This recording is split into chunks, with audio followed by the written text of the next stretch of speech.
agradecer a escola por ter dado essa oportunidade, agradecer ao Raul também por sempre investir, porque a ideia de trazer o Kleber para o curso de sonoplastia é antiga. Desde que eu entrei lá, falei, vamos trazer o KLJ, e dessa vez rolou. Então né, depois de um tempo rolou essa história. Então vou primeiro passar a palavra para a Lua Gabanini é membro fundadora do Núcleo Bartolomeu de Depoimentos, que por um acaso eu faço parte.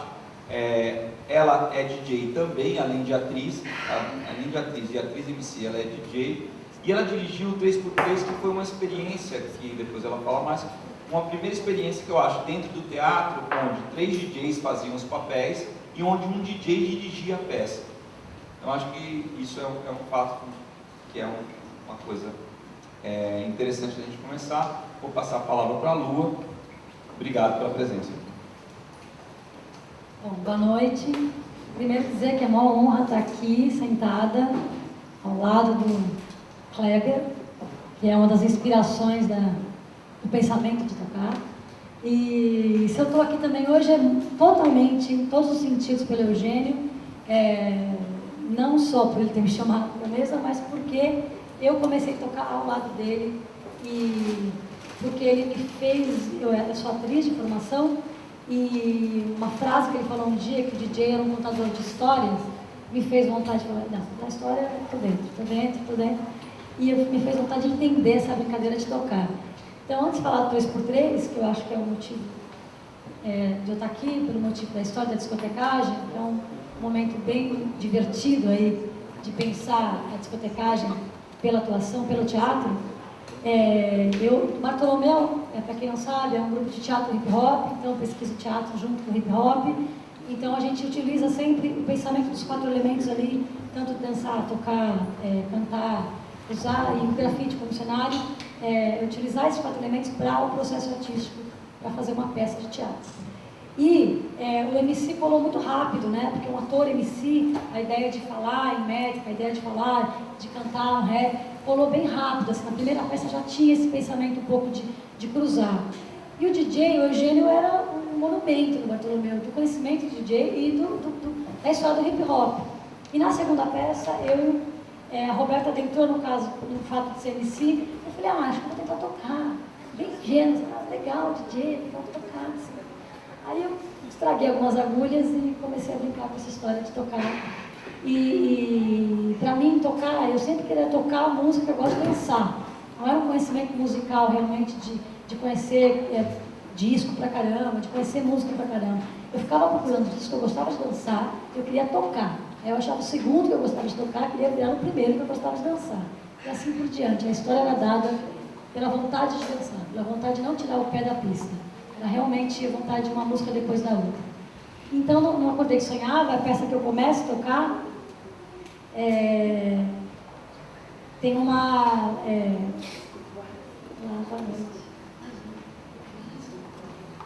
Boa noite, gente. Desculpa. Estou dando essa pequena introdução só para dizer por que aconteceu o 3x3.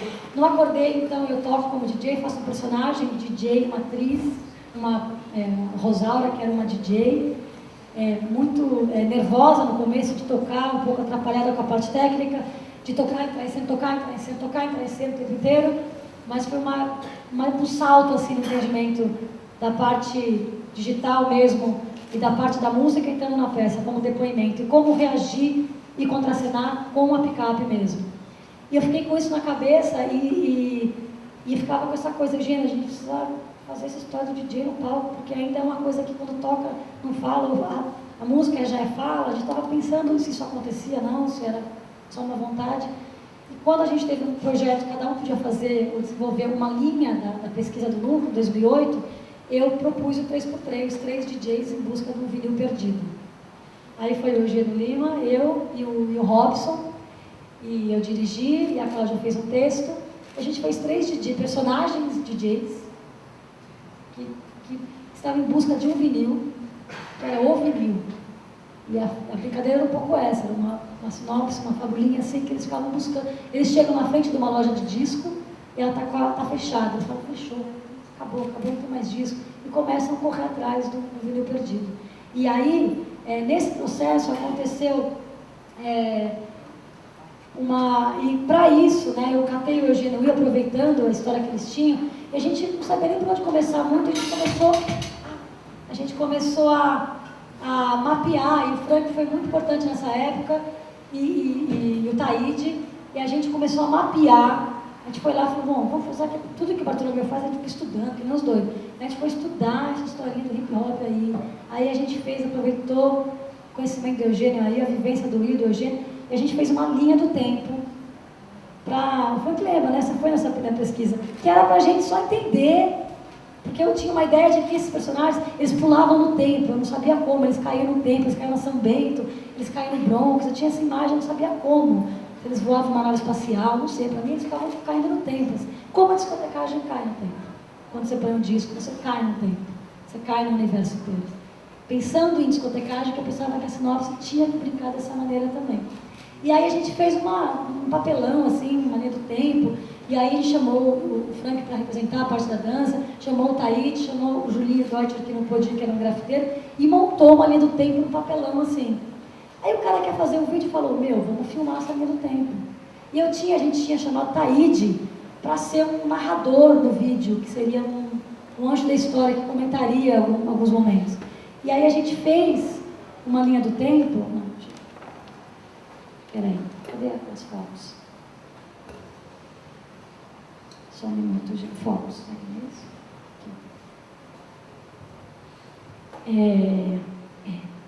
Dá para fazer aquele jeito que passa assim na votação? Deixa eu fazer, peraí, acho que sim. Bem aqui. Tem que fazer. Um minuto, gente. Vai assessorar. Olha o filho da gente, todo mundo, gente. Pera.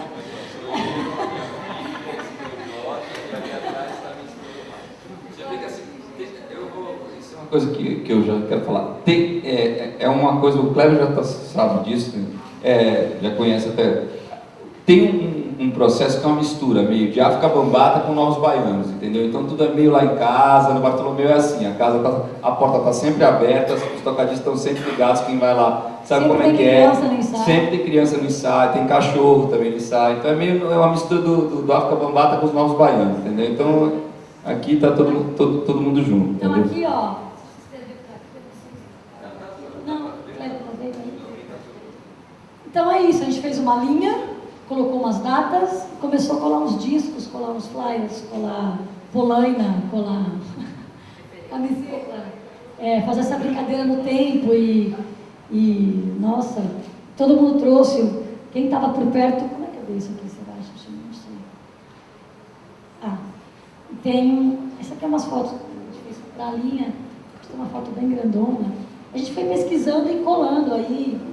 E a gente colocou também uma televisão da época, com um vídeo que passava na época, um filme da época.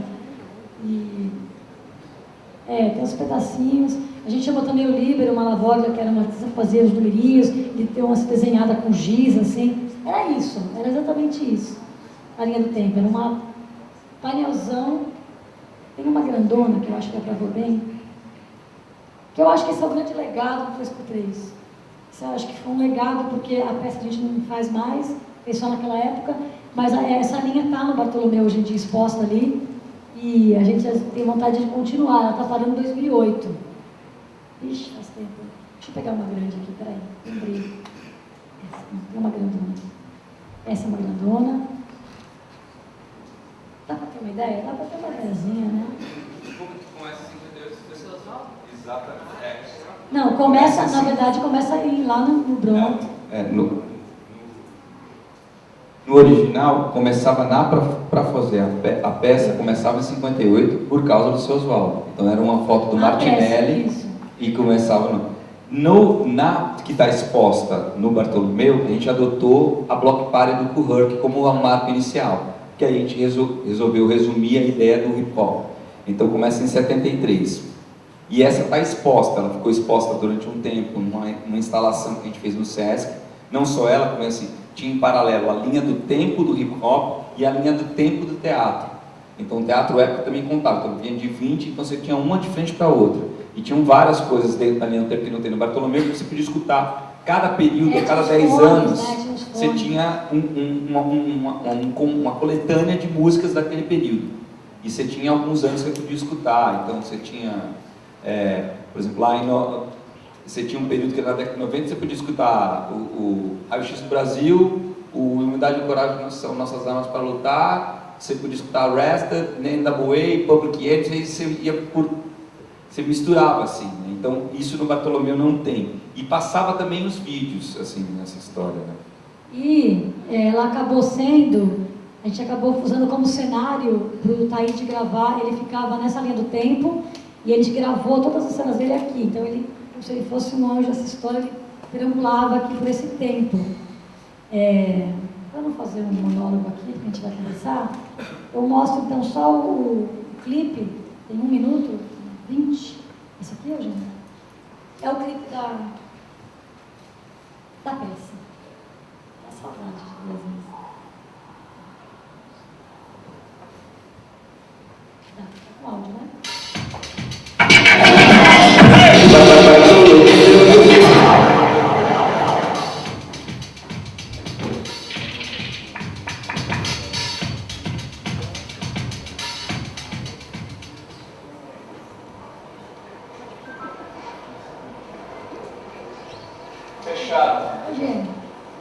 Fecharam a loja de discos depois de 30 anos. Em vácuo no tempo! Yes, I must admit that I have never knew love like this before, and I adore everything about you. I do mean every part for making someone this beautiful. Have mercy, I wanna kiss your father. Realmente você precisa especificar.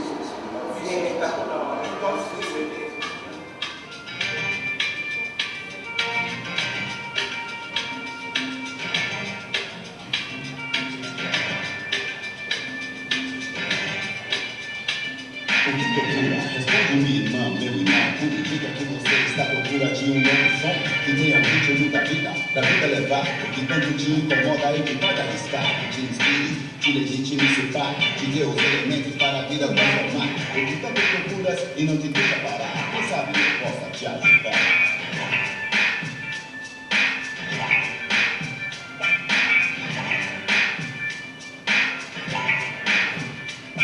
Um vinil de outros tempos que traga a memória do antigo que se foi e precisa ser história. Toca a vida tocando pra seu lugar conquistar, de coisas importantes para o novo recriar. São sem precedentes, que te represente, organize a mente, dê o que falar. A história tem que continuar. Vamos que eu só não pode parar. Tudo é muito melhor. Era uma brincadeira, a gente dançava e passava, ia tocando vinil desde tudo que a gente tinha, a gente foi usando para fazer uma discotecagem inteira de 1h30 e com intervenções de pequenas cenas desses DJs, personagens que buscavam o vinil da vida deles. Assim. É isso, né, Jean, para abrir assim, o sentido de estar aqui, acho que é por aí.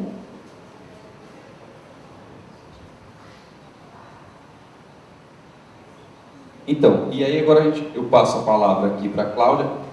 Dá só um tapinha aqui de volume nesse microfone aqui, que começou, né, retorno, tá? E a Cláudia, né, jornalista, escritora, ela escreveu esse livro, entre outras coisas, que é o Todo DJ já Sambou, que é basicamente eu considero um documento muito importante da história da discotecagem, não só porque é o primeiro livro que se pretende a pesquisar isso daqui, como uma coisa que para mim é muito importante, que é, através da reflexão do livro, colocar a figura do seu Oswaldo como o primeiro DJ brasileiro, em 58, no primeiro edifício que foi construído, né? O primeiro edifício também é o Martinelli, aqui do lado. Então, isso acho que esse daqui está tranquilo, eu acho que era mais aumentar esse daqui mesmo. Oi. Então, passo a palavra para a Cláudia, que é uma amiga também do tempo, e queria que você falasse um pouco dos projetos, tá? O livro tem 10 anos, né? Tem 10 anos, foi lançado em 2003. Eu estava comparando hoje, vindo para cá, a entrevista que eu fiz com o KLJ no ano passado e a entrevista que tem dele em 2003. E algumas coisas são muito semelhantes, assim, e outras coisas, a matéria do tempo tornou as palavras até mais interessantes ainda, né? Então, é isso, Cláudia. Gente, boa noite. Primeiro eu queria pedir desculpas de verdade. Eu sempre acho feio quando alguém chega atrasado em alguma coisa e eu hoje cheguei atrasado. Então eu peço desculpas aos meus companheiros que eu admiro aqui. São 3 figuras, para mim, muito emblemáticas e me sinto importante de estar aqui ao lado deles. Obrigada por vocês estarem aqui, enfim. Pois é, o Todo DJ Já Sambou, que é esse livro que eu escrevi em 2003, e ele, depois de 2003, ele foi relançado outras 3 vezes, ou seja, outras 2 vezes, ele tem 3 edições, e para um livro de um nicho, que eu considero até hoje as pessoas que são interessadas em se informar sobre a profissão DJ, ainda um nicho, ainda que a profissão tenha se popularizado tanto, né? Hoje a coisa mais comum que tem é uma criatura sair do BBB, do Big Brother e no dia seguinte já se lançar como DJ, e é isso aí. Enfim, a profissão, a palavra DJ está super em voga, na boca do povo, mas eu ainda acredito que aquela pessoa que se interessa a ponto de estar aqui, e se interessa no nível de vocês, ainda é nicho, né? Não sei se vocês discordam, até a gente pode voltar a falar. Mas é um livro que vendeu 20 mil cópias, eu acho que é um grande sucesso, eu acho que é legal não só para mim, não que eu tenha, ganho dinheiro, porque ganhar dinheiro com livro no Brasil é bem complicado, para um autor desconhecido, para um autor de nicho, mas eu acho que foi importante até para valorizar a figura do DJ. De uma certa forma, foi a partir desse livro que o DJ oficialmente se tornou um profissional retratado biograficamente. Então, assim, não estou aqui me dando importância ou me achando isso ou aquilo, mas simplesmente eu parei para falar de uma figura que eu sempre admirei.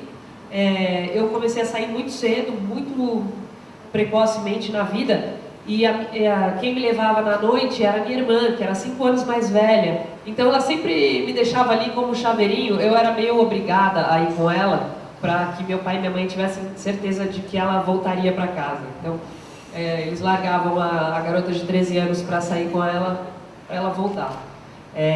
Então eu sempre ficava fissurada na figura do DJ, porque eu não me entrosava com a molecada mais velha. Minha irmã me deixava mesmo solitária ali, e o DJ para mim sempre foi, como eu sempre fui muito ligada em música, o DJ sempre foi um ponto que eu me fixava muito. E a primeira figura que eu me lembro como DJ importante nessa trajetória, que acaba entrando aí como um personagem importante, foi o DJ Magal, do Rose Bombom. E ele sempre foi muito querido, assim, eu sempre fui conversar com ele, perguntando as músicas, que música ele estava tocando, isso, aquilo, e ele me escrevia em pequenos pedaços de papel, guardanapos, e eu guardava isso, e alguns eu tenho até hoje anotados lá, quais eram os discos que ele tocava. Enfim, isso para explicar um pouco qual a minha relação com o DJ. Mais tarde eu vim a conhecer muitos e vim a ser amiga de muitos, mas eu acho que a principal magia assim, desse livro, a principal descoberta foi dos anos 70 para trás, porque acho que muitos daqui, dos anos 80 para frente ou dos anos 90 para frente, conheceram e até viveram, e aqui a gente está com 3 personagens, pessoas que viveram intensamente e ajudaram a escrever essa história. O Eugênio me ajudou muito na pesquisa do livro. O KLJ foi o cara que eu importunei pra caramba, entrevistei, fui até o clube, eu lembro como se fosse hoje, a gente fez a entrevista lá na porta do DJ Club. Enfim, e esses caras que construíram a história do DJ no Brasil, o primeiro capítulo, eles até então eram totalmente desconhecidos. Hoje me corrija se eu estiver falando alguma coisa errada, mas foi a primeira vez que a gente traçou uma linhagem até o ponto inicial, quem teria sido a primeira figura a discotecar no Brasil, que foi o seu Oswaldo Pereira. Eu posso recomendar alguns vídeos que tem na internet, ele inclusive tem um documentário que chama Orquestra Invisível, que está no YouTube, é um documentário de 20 minutos, focado na carreira do seu Oswaldo, que foi bastante, se a gente pensar curta, ele começou a tocar em 58 e tocou durante 10 anos, e depois ele desistiu, porque concomitantemente ele sempre foi técnico de rádio. É legal a gente também voltar um pouco no tempo e imaginar que em 1958, não é que você ia numa fast shop e comprava ali o equipamento de som e falava, vou começar a minha block party, ou vou fazer uma festa no meu bairro, vou fazer uma festa de aniversário. Não existiam equipamentos de som para comprar em lojas. Esses equipamentos eles tinham que ser montados, eles eram feitos sob medida. E o seu Oswaldo, essas coisas a pessoa certa, na hora certa. O seu Oswaldo, além de ser um apaixonado, fissurado por música, ele também era um técnico de rádio, um técnico de som. Ele construía aparelhos de som para os granfinos da época. Essa loja onde ele trabalhava era uma loja que vendia esses aparelhos de som sob encomenda. Então ele ia lá no apartamento do Jardins, do Bacana, e montava o hi-fi, o sound system, de acordo com o que havia sido encomendado. E ele pensou em fazer um sound system para ele. Ele viu uma possibilidade, uma oportunidade, que era o seguinte: os grandes bailes da época eram todos feitos aos sábados e todos feitos com músicos, né? Eram big bands, as grandes orquestras que animavam os sábados dos grandes salões de baile da cidade de São Paulo. E ele pensou, bom, aos domingos ninguém usa esses salões. Aos domingos esses salões estão ociosos. Ao mesmo tempo, eram festas aos sábados com um preço bastante elevado. Quer dizer, você tinha que pagar uma orquestra às vezes de 5, 6, 7, 8, 9, 10 músicos. Então, o preço era bastante salgado. E ele já pensou na comunidade dele, ali na Vila Guilherme, que era um público que gostava muito de música, porém não conseguia frequentar esses bailes, ou se conseguia, tinha que juntar dinheiro para, vez ou outra, poder frequentar um baile desses. Então ele viu essa possibilidade e pensou, vou criar um baile aos domingos, desses mesmos salões que eu sei que estão ociosos aos domingos, e vou levar a minha própria orquestra. E aí começa a beleza dessa história do seu Oswaldo, que ele montou o sound system dele, com 100 watts de potência, e pegou um táxi, um carro, enfim, que fazia corridas ali no bairro dele, juntou alguns primos para ajudarem a carregar e fez o primeiro baile movido à orquestra mecânica em São Paulo. Depois, enfim, fazendo pesquisas, eu vim a saber que teria sido também o primeiro no Brasil, porque depois dessas pesquisas todas e depois de entrevistar gente da idade dele até, as pessoas realmente concordaram que antes do seu Oswaldo isso não tinha sido feito, pelo menos não num nível profissional, de alguém que cobrasse ingresso, fizesse um baile institucionalizado, realmente como um baile onde você fosse ali e pagasse para ouvir o som dele. E o mais interessante era que, como era num salão onde normalmente haviam orquestras se apresentavam, músicos se apresentavam, ele se posicionou ali em cima do palco, colocou a única vitrola dele, lógico, ele só usava uma vitrola, não usava fone de ouvido, não tinha retorno, não tinha nada. Botou as duas caixas de som que ele tinha construído, posicionadas no palco, e manteve a cortina fechada. E o pessoal começou a entrar no baile. Isso, eu esqueci de dizer, lógico que os ingressos eram muito mais baratos do que aqueles ingressos que eram cobrados nos bailes com as grandes orquestras. O seu Oswaldo chega a dizer que os ingressos eram 6 vezes, 7 vezes mais baratos do que os ingressos normais. Então, toda aquela comunidade dele, a Vila Guilherme ali, e ele já, desde o primeiro baile, fez o que ele chamava de circular, que eram o que mais tarde vieram a ser conhecidos como filipetas, flyers, enfim, e mimeografados, e eram distribuídos ali onde era um antigo mapping, na frente do Teatro Municipal. Ele arrumou também esses primos para dar uma divulgada, e o baile começou a encher, até porque o preço era bem honesto, e ele manteve essa cortina fechada até o meio do baile. Foi quando só aí ele abriu a cortina e para embasbacamento de todo mundo, havia ali um único sujeito, uma vitrolinha e um par de caixas de som. E ali, então, foi registrado o primeiro DJ brasileiro em ação, a primeira orquestra invisível. Acho essa história muito bonita, eu acho a história que eu tenho descoberto como jornalista mais interessante dessa,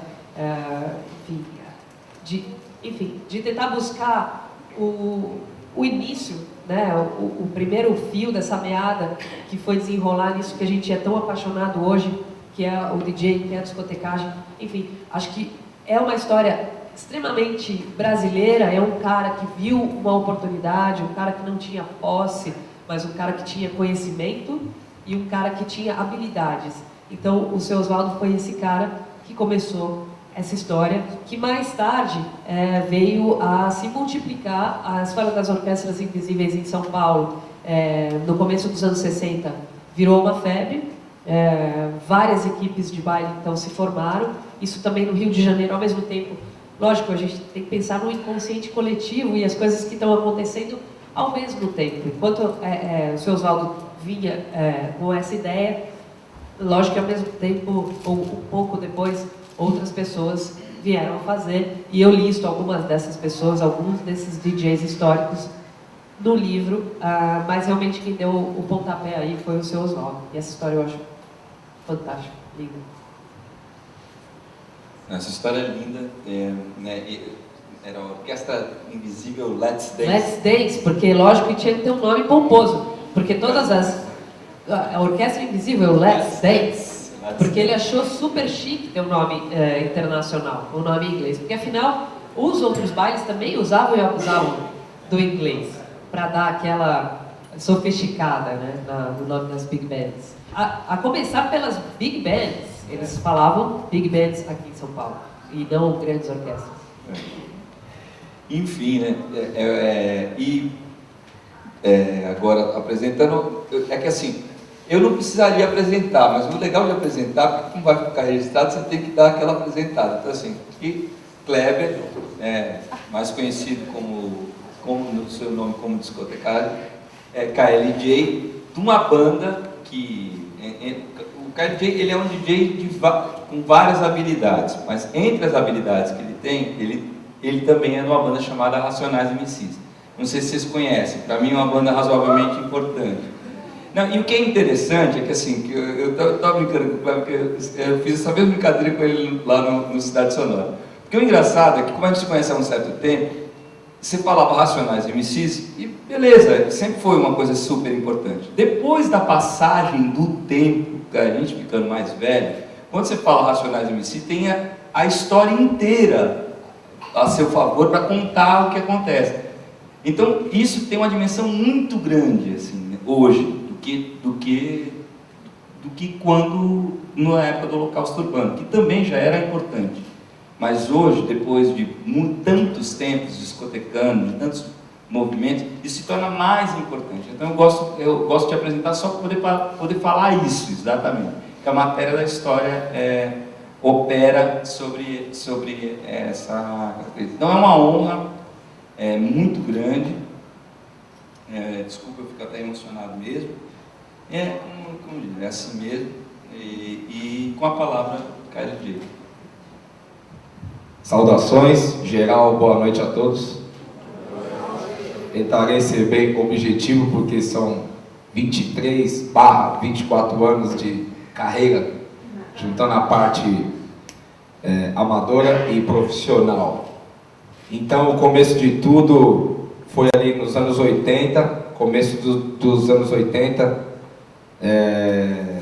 que eu comecei a ouvir música assim mesmo, a perceber a música foi com rádio, AM, estações AM, com a minha mãe. Minha mãe ouvia a música ouvia a rádio sempre, todos os dias, mas ela ouvia o AM e o AM passava sempre as músicas mais populares da época. Roberto Carlos, Bee Gees, Beatles, enfim, o que me vem na mente. E eu comecei, a gente vai pra rua, você começa a ir pra rua, jogar bola com os amigos e tal. No meio dos amigos sempre tem os mais velhos que já estão indo pro mundo, né? Vamos dizer assim. E eu vi os mais velhos comentar do FM dos bailes que eles iam. E meu pai tinha um rádio que ele tinha um grande zelo por ele, um rádio da Sony, que eu, sem zelo nenhum, acabei destruindo de tanto ouvir o FM. E aí eu criei coragem e peguei o rádio do meu pai escondido, e era um rádio que tinha AM e FM. Entre o AM e o FM tinha uma outra frequência, que eu não lembro agora. Era AM alguma coisa e FM. E eu sintonizei o FM e eu descobri o mundo da música funk dos anos 80, né? E as grandes rádios da época eram a Antena 1, que está aí até hoje, a Antena 1 e a Alfa FM, que elas mantêm, né, esse espírito da música dos anos 80, muito mais a Alfa. E também tinha a Excelsior, a Manchete, a Excelsior, que era a grande rádio, né, que tocava os funk mesmo, os mais pesados. Então era Antena 1, Manchete, Excelsior, Alfa, Jovem Pan. E eu descobri esse mundo, eu fiquei fascinado com as músicas, né? Xalamar, Chique, On The Way, Gap Band, e aí vai. Desse meio termo, a transição da disco funk, do funk para o hip hop, ela já estava evidente, né? E eu sou muito grato ao universo, porque eu peguei o momento da transição do funk para o hip hop, que foi 82, né? 83, 80, ali 81, 82, né? Foi a real transição, que os próprios funks já eram cantados em maneira em estilo rap, né, meu? E aí é isso. Bom, daí, né, você, sem querer, você se envolve, né? Você começa a ir dos bailes, começa a dançar, conversa com um, conversa com o outro, começa a ver o DJ tocar, ver o videoclipe. Então, para mim, foi muito rica essa fase, porque a televisão acompanhou os vídeos, as TVs que tinham videoclipes, ela também acompanhou essa transição. E eu falei uma vez numa entrevista, a gente vai pela paixão inocente, né? Você vai pelo cheiro. Você sente o cheiro da comida, você vai. Você sente o cheiro, eu fui inocente, sem pretensão nenhuma. E foi aí onde eu me envolvi naturalmente, né? Com o hip hop que estava surgindo aqui também. E 24 de maio, São Bento, inclusive a São Bento, eu me identifiquei muito com os videoclipes de break e tal, eu dançava break antes. Um dos primeiros videoclipes que eu vi pessoas dançando break foi a música do Chique, a Hang, pam, pam, pam. O molequinho fininho dançando em cima, chapei, meteu um cone na cabeça, assim, ele meteu um chapéu, um cone estiloso, master, magrinho, de moletom. É uma coisa que me fascinou, assim, a gente vê e fala, nossa, muito louco, né, meu? A dança, assim, agressiva, totalmente urbana, né, meu? De metrópole. E eu também vi os caras dançando break no vídeo Tá, que ódio, é muita coisa na mente. Não é a Rita, não é a Chaka Khan. Gladys Knight. Eu vi esse clipe uma vez só, e eu não sei até hoje que música que é, como que chama, já que você já lembrou, me fala. A música eu te mando o link. Manda, porque esse clipe eu me apaixonei. Bom, enfim, é muita ideia, eu já falei que ia ser o objetivo. E aí, né, a gente começa a sair e conhecer pessoas, e o videoclipe você vai, parece que as pessoas com a mesma mentalidade, elas vão para o mesmo lugar. E é isso, tudo é energia, né? É a energia, né? E aí eu conheci a São Bento, eu fui na São Bento, eu vi os boatos e tudo, os caras falando São Bento, e fui. E me maravilhei com a São Bento, e foi lá onde eu conheci o Taíde, o Finato, o J.R. Blau, o MC Jack, Backspin, blá blá blá. E foi na São Bento onde o Racionais foi o primeiro encontro do Racionais, porque o Brau também foi na São Bento. E a gente se conheceu, é louco isso, porque já estava escrito, né? A gente se conheceu, ele do extremo da sul, eu da zona norte, a gente foi pelo mesmo objetivo, a gente se encontrou e se identificou e estamos aí até hoje. E na São Bento que eu falei, o meu lugar é aqui, eu me identifico com isso, com essa história, com essa coisa que está acontecendo. E eu vi o Cash Money tocar no campeonato de MC, do qual ele foi campeão, e ele fez uma performance histórica, atemporal, certo? Ele revolucionou a posição dos tocadiscos, foi o primeiro cara, assim como o seu Oswaldo, que teve a coragem de pôr em prática uma ideia. O Cash Money teve a coragem de tocar com os tocadiscos do modo dele, do jeito dele, fora do padrão. E isso revolucionou no mundo inteiro, porque a grande maioria dos DJs de hip hop e dos DJs em geral usam o toca-disco de lado, porque é muito melhor para você manusear e pula muito menos, a tração com a agulha inferior, enfim.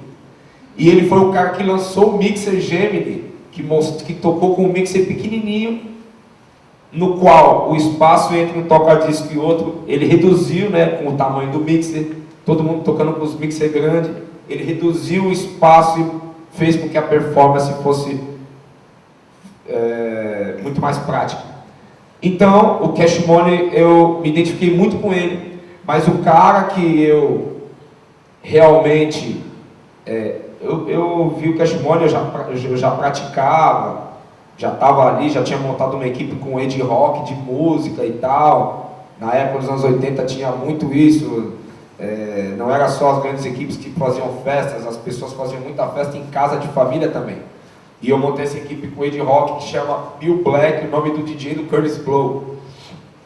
E quando tudo isso que eu estou falando, o tempo é assim, ó. 82, aí pula para 87, depois volta para 84, depois vai para 86, tá? Sem ordem cronológica, que eu sou péssimo nisso. Freestyle. E aí, quando eu vi o DJ do Kumoldi, o DJ Easy Lee, e eu ainda quero agradecê-lo por isso. Eu ainda quero encontrá-lo no mundão para falar muito obrigado. Quando eu vi o DJ do Kumoldi em Santo André, o baile lá, como chamava? Clube House. Quando eu vi ele fazer o scratch em cima da música do Tim Maia, eu olhei e disse para mim mesmo, eu sou isso. Eu sou isso. Eu não quero ser, eu já sou isso. É muito louco quando isso acontece, porque eu acredito que na nossa vida são poucas as vezes que a gente toma uma decisão para a vida inteira, né? Então essa foi a primeira decisão das poucas que eu tomei na minha vida, a primeira decisão para a minha vida foi quando eu vi o Easy Lee tocar e fazer scratch, porque eu vi que existia a possibilidade de fazer scratch numa música brasileira. Até então na minha mente eu achava que para fazer o scratch, manusear, era só com músicas importadas. E ele me deu essa perspectiva e foi aí onde eu decidi. E aí, do Easy Lee pra cá, eu já conheci o Brau, já conheci o Ed Rock, a gente já andava junto, tal, e de lá pra cá é história, que muitos de vocês já conhecem também. Eu gosto de frisar esse momento, porque ele foi muito importante para mim, e a resposta que eu dou para qualquer um e para mim mesmo é que eu estou até hoje, e eu estou certo eu fui certo na minha escolha, e eu sou muito privilegiado. Sou muito privilegiado por viver o que eu vivi há 24 anos atrás e ser o que eu sou hoje.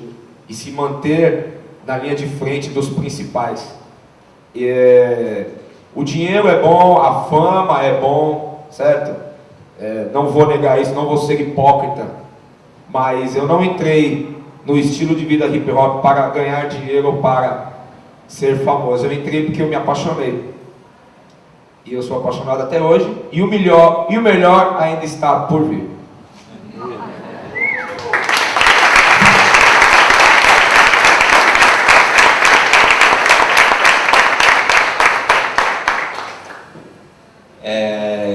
Eu tinha pensado num formato aqui, mas eu vou fazer também mais freestyle. Eu acho que o mais interessante é a troca mesmo entre os conhecimentos e aqui a plateia, né? Só queria frisar duas coisas na fala de uma coisa que me ocorreu, que eu esqueci de falar. Na verdade, na mesa aqui todo mundo é DJ. Todo mundo é DJ. Entendeu? Essa é uma coisa interessante. Todo mundo é DJ. E eu tenho experiências com todos em diversas situações. Então, por exemplo, eu me lembrei agora com a Cláudia, quando eu comecei a discotecar house, que eu estava num momento que eu estava muito difícil de continuar discotecando o que eu discotecava, eu tive que ir para um lugar completamente extremo. Então eu resolvi falar, não, eu vou discotecar house, que eu nunca discotequei na minha vida. E aí eu conversei muito com a Cláudia deu vários toques a respeito disso, e conversei com o DJ Taíra também, e fui atrás em Nova York de ir nos lugares que eu achava onde eu podia ver coisa diferente, principalmente nas festas do Little Louis Vega. E quando chegando lá, eu conversei com o Frank também sobre isso, o chão era tão bonito que não dava vontade nem de pisar no chão do negócio. Eu nunca tinha visto uma casa noturna com um chão tão bonito, de madeira, assim, que parecia uma sala de ensaio. Aí eu fiquei lá meio na minha, né, vendo os caras tocarem, pô, que legal e tal. E foi abrindo a cabeça e de repente chega um bando de dançarinos e começa a dançar, que pra mim, na minha cabeça, era pop, era tipo pop, rock. Eu falei, mas esse cara tá dançando isso daí com house? Aí quando eu cheguei, eu falei, Franco, os caras estão fazendo isso lá. Falou, já tá rolando assim, tem aqui, tem fulano de tal, tem fulano de tal. Eu falei, pô, caramba, não sei o que. Isso abriu a mente total, assim. Então essa é uma experiência que eu gosto muito de pensar. A Lua, pela proximidade, a gente está num grupo, foi também quando a gente decidiu fazer esse projeto, a ideia da peça com DJs é dela. Eu não tinha essa ideia de fazer uma peça com DJs, minha peça era outra, criar uma banda inteira, como eu fiz também, com banda, tudo, e ficar narrando, um monte de músicos junto, e tem DJ também, mas eu não queria ser DJ. Aí ela falou, não, então vou fazer um projeto de DJ. Então eu falei, pô, então a gente tem que descobrir um lugar que a gente se apaixone e tal, não sei o que lá, não sei o que lá. Aí eu falo, pô, então vamos fazer o seguinte, vamos todo mundo para Nova York, vamos todo mundo junto, vamos ir onde todo mundo, vamos lá onde o Huck tocou pela primeira vez, depois a gente vai onde o Bambaato tocou pela primeira vez, depois a gente vai onde o Grandmaster Flash, onde o Curtis Blow, vamos em todos os lugares onde todo mundo tocou e ver o que acontece. E a gente pegou e foi. Entendeu? E chegando nos lugares onde eu já tinha ido várias vezes, mas nunca tinha me dado conta de falar, vamos lá ver onde os caras moravam e onde eles começaram a tocar. De repente a gente descobre alguma coisa. O mais engraçado é que a gente ia até o lugar, aí ficava um no meio do lugar, os dois gravando. E a pessoa ficava no meio, né, do lugar. Aí até um parque, ficava um no parque. Aí ficava dois gravando, para ver se acontecia alguma coisa. Sempre ficava nos pontos um personagem, um DJ, a gente ficava gravando, a gente foi em todos os pontos, porta de metrô, noite, tudo. E isso foi super importante, porque tudo era música, né? Tudo virava música, a ideia de ter todos os discos ficou, então as conversas foi uma experiência muito forte para mim. E com o Kleber são várias, mas eu gosto de uma vez que era no Sub Club, que era o baile que eu fazia, na época eu estava ensaiando com um grupo de teatro, que era um grupo do Márcio Aurélio e tal, o diretor do teatro, e eles estavam passando por um período de crise e eles colocavam Racionais para aquecer. E eles colocavam Racionais para aquecer, eles sempre se machucavam no aquecimento, porque eles ficavam lá fazendo um monte de coisa e sempre tinha um que se machucava no aquecimento, mas eles só aqueciam com Racionais. falei, estão só aquecendo, porque nem era a ideia. Eu falei, quer saber uma coisa? Por que vocês não vão ver o Racionais? E aí foi naquele show do Sub Club, que foi para mim um show histórico, obviamente, para mim é claro que é histórico, tanto é que eu estou falando ele, mas foi um show histórico mesmo, porque foi a maior lotação da história do Sub Club, que tinha, a casa cabia 400 pessoas, tinha 700, mais 700 do lado de fora. E tinha que começar o Hells depois, então tinha que terminar o show, as 700 saírem, as outras não quiseram entrar, e o Mau, o Pio, chegando para discotecar. Então assim, foi um negócio assim, surreal, assim, de absurdo, que era o show de Sobrevivendo no Inferno. Então essa experiência foi a primeira vez que a gente trocou uma ideia, e foi já na pegada, porque com o Humberto, com o Taíde a gente tinha uma proximidade, mas eu nunca tinha trocado ideia com o Kleber. E essa foi a primeira vez, e isso me marcou profundamente. Foi também a primeira vez que eu conversei com o Ed Rock, com o Brau também. Então, são várias experiências assim. E o fato de serem DJs, todos serem DJs, acho que dá uma propriedade de falar da importância do que é as coisas, não porque só os DJs podem falar sobre isso, mas não é uma coincidência que nessa mesa todos são DJs e todos têm um conhecimento diferente sobre a história da discotecagem, e que essa é a nossa matéria. Então, eu queria abrir para perguntas. Boa noite, meu nome é Clébio, eu sou da comunidade Quilombaque. Eu ia perguntar uma coisa técnica, né, do DJ, mas eu acho que muito importante estar aqui, recebendo na escola também, a galera aí, pra gente. Pra mim é muito importante que vem da periferia e ver que o hip hop tá dentro dessa escola, tá ligado? Que a gente vê que dizem que é elitizado, mas é muito louco essa escola, uma escola diferenciada. A gente sabe da importância do hip hop nessa questão da educação informal, né? E vocês, com Racionais, né, que foi o que puxou, né? Acho que o que puxou essa revolução de libertar a periferia, né, de libertar a cabeça da galera da periferia para um questionamento, né? Aí eu queria perguntar para você, como você vê a importância do hip hop no Brasil, né, no seu ponto de vista? Acho que essa é a pergunta. Bem rápido, tá? O hip hop para mim não é música, é um estilo de vida. Para mim o hip hop é um estilo de vida mundial. Eu não vejo Brasil, eu vejo o mundo. É mundial, certo? A música, o rap, ele não pode ter o peso de mudar as coisas. A música, ela minimiza, ameniza e mostra um outro mundo, uma outra realidade para quem quiser ver e ouvir, certo? Nós não podemos ter o peso de fazer as coisas mudar. A gente tem a liberdade de expressão, de escrever e cantar o que a gente acha a respeito das nossas histórias, do mundo, da nossa cidade, do nosso bairro, da polícia, dos pretos, dos brancos, enfim, blá blá blá blá blá blá, entendeu? Então eu acho que o hip hop, enquanto estilo de vida, ele revolucionou uma geração, um comportamento, uma mentalidade no mundo inteiro, e está mudando cada vez mais. A Erykah Badu disse na música, hip hop mais forte do que a religião e mais forte do que o governo. E para mim é isso mesmo, porque nós temos o nosso estilo de vida, é o nosso. Pode ver, todo mundo que é do hip hop estuda, lê, fala um pouco de inglês, sabe um pouco de cinema, um pouco de arte, debate as ideias. Quem é do hip hop é diferenciado, sem pretensão, sem preconceito, ok? Tem uma outra visão do mundo, um outro jeito de se vestir, um outro jeito de conversar, de falar. Tem uma coisa próspera, mental, espiritual, próspera, para frente. É isso.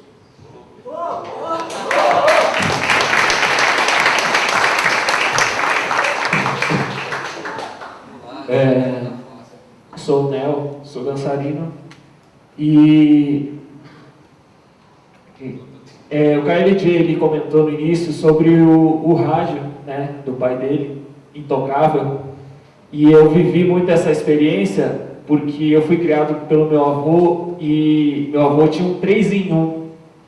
E aquele 3 em 1 para ele era, nossa, era o Deus dele, né?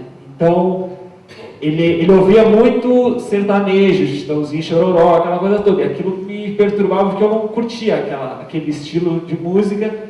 Então, um dia, por acidente, eu fui mexer escondido no deck lá e acabei desgravando uma fita, por acidente. Só que esse acidente para mim foi uma sorte, porque até então ele tinha caixas de sapato cheias de fita.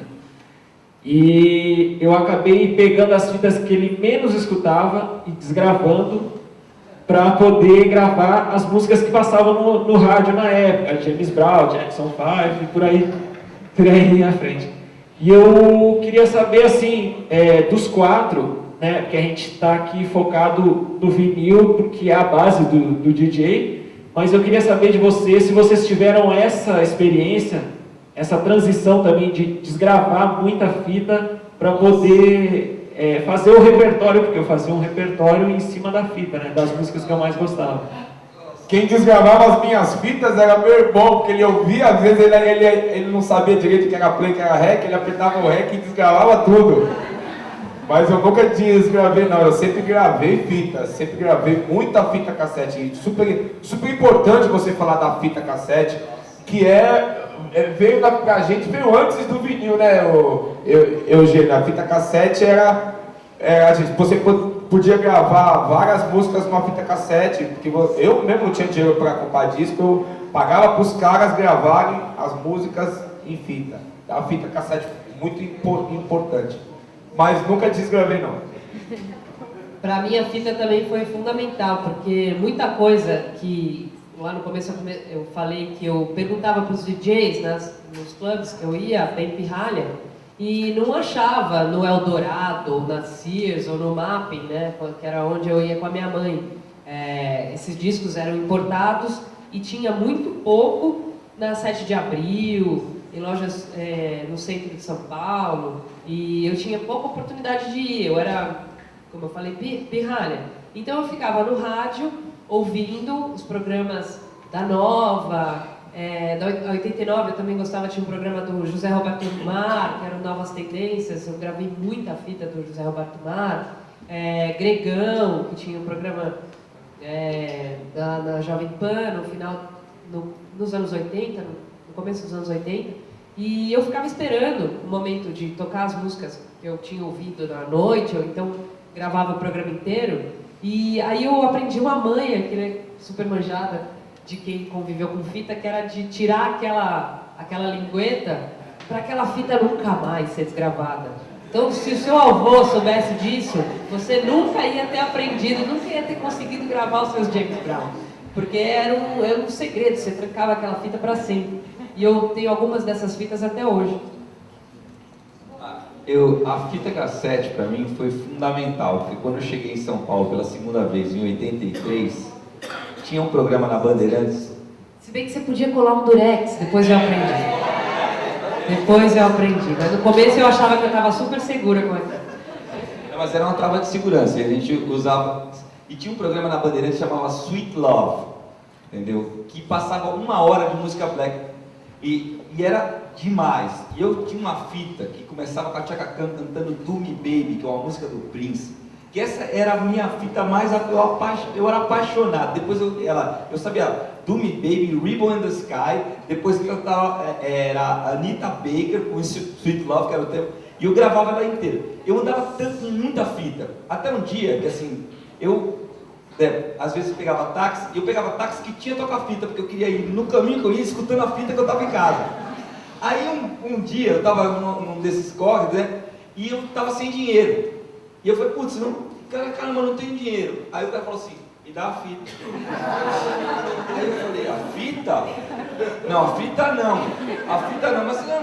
Mas eu não tinha dinheiro. E ele tava. Eu falei, eu tenho uma outra fita. Aí eu peguei, coloquei a outra fita, a gente ficou escutando uns 10 minutos, ele falou, não, essa é boa também, então tá bom, me dá essa fita, devolve tanto toca-disco.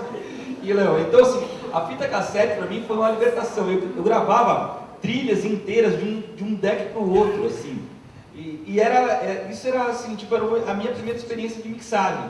Então a fita, e depois, quando a gente começou a discotecar, tinha um gravador e a gente começou a gravar as mixtapes. Eu tenho mixtape minha de, sei lá, de 15 anos atrás. E são as minhas melhores mixtapes. Porque depois eu comecei a gravar em CD e pra mim não era a mesma coisa, entendeu? Eu nunca consegui ter a mesma paixão. Então tinha fita, e assim, né? Aí vamos falar, né? Você é adolescente, né? Todo mundo teve namorado e claro, né? Meu, era muito legal, você chegava, mixava aquela fita, chegava pra vídeo, não, olha, eu gravei essa fita pra você.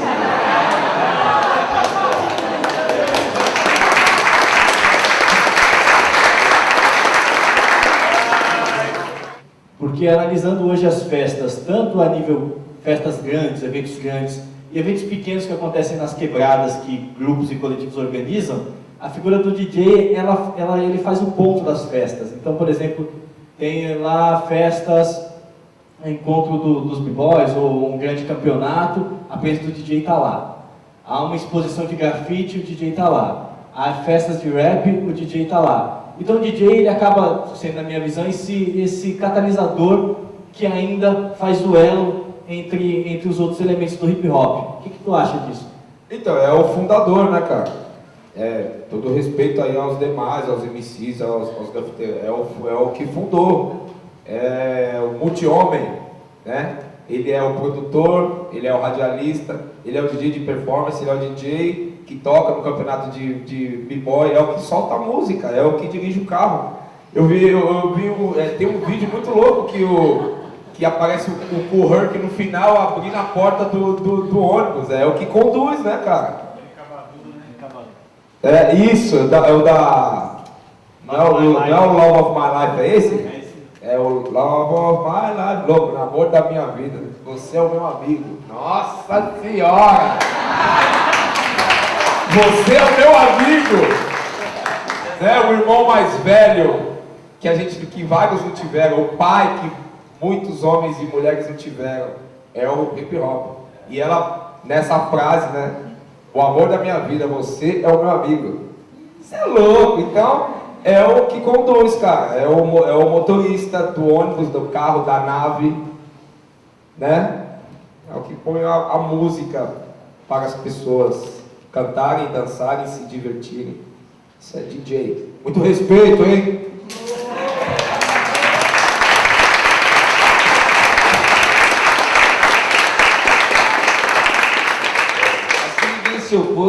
Acho que a gente podia terminar com essa frase, ficou bem poético, para tentar terminar no ápice, na melhor virada, assim.